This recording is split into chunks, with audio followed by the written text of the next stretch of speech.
Je suis le directeur du bureau d'analyse macroéconomique de l'ISRA, donc ISRA-BAM, et je suis aussi le coordonnateur national de ce projet sur les produits forestiers non ligneux.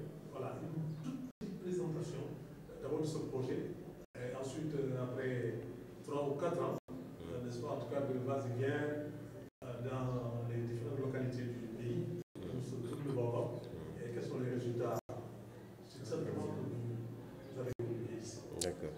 Alors, ce projet est un projet qui se mène dans plusieurs pays de l'Afrique de l'Ouest et de l'Afrique centrale, donc le Sénégal, le Burkina Faso, la République démocratique du Congo, le Gabon et puis le Cameroun. Donc, c'est un produit qui s'active un peu sur la gestion des ressources naturelles, mais pas toutes les ressources naturelles.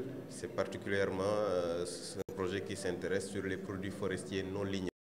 Donc, dans chaque pays, il y avait un produit phare qui avait été mis en avant. Et au Sénégal, nous avons travaillé sur le bouy principalement, donc le fruit du baobab, Adansonia digitata. Alors, nous avons travaillé pendant 4 ans autour de ce projet, où nous avons fait une étude socio-économique qui nous permettait de voir quel était le comportement économique du fruit du baobab et puis quels étaient les atouts qu'il fallait mettre en avant pour une meilleure préservation de ces ressources en fonction de leur contribution à l'économie, en fonction de leur contribution au bien-être des petits producteurs dans les zones d'intervention du projet. Alors donc, ce qui a fait que nous avons mis, après ces études scientifiques, une plateforme d'innovation multi-acteurs qui regroupe tous les acteurs qui se trouvent autour de ces produits forestiers non ligneux. Et ces acteurs, ce sont les services étatiques d'encadrement, ce sont les producteurs, ce sont les transformateurs, ce sont les commerçants, ce sont les transporteurs, ce sont les chercheurs, donc la recherche agricole, la recherche forestière, la recherche en sciences sociales. Et donc tous ces acteurs réunis ont permis en tout cas de mettre en place un dispositif de concertation multi-acteurs qui permettait de réagir sur certaines contraintes que nous avions décelées dans le fonctionnement des fruits forestiers du point de vue économique.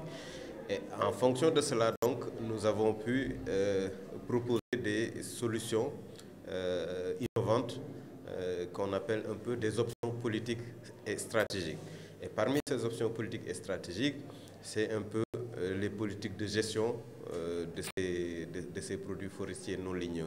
Parmi ces politiques de gestion de ces produits forestiers non ligneux, nous avons la mise en place de conventions locales qui permettent de gérer la ressource au niveau local pour que les acteurs puissent s'en servir convenablement et pour aussi préserver vraiment la durabilité de ces fruitiers forestiers non ligneux qui contribuent fondamentalement à la survie et puis au bien-être des petits producteurs du point de vue économique, du point de vue nutritionnel aussi.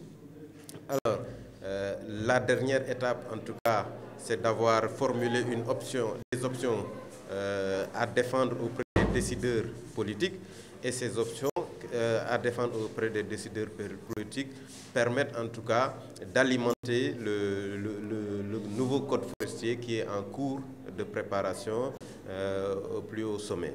Donc, les inputs, en tout cas, du projet doivent être reversés au niveau du comité de réflexion sur le code forestier, donc, et permettre peut-être, en tout cas, d'intégrer les produits forestiers non ligneux, mais aussi d'intégrer les conventions locales dans le code forestier qui est en cours de construction.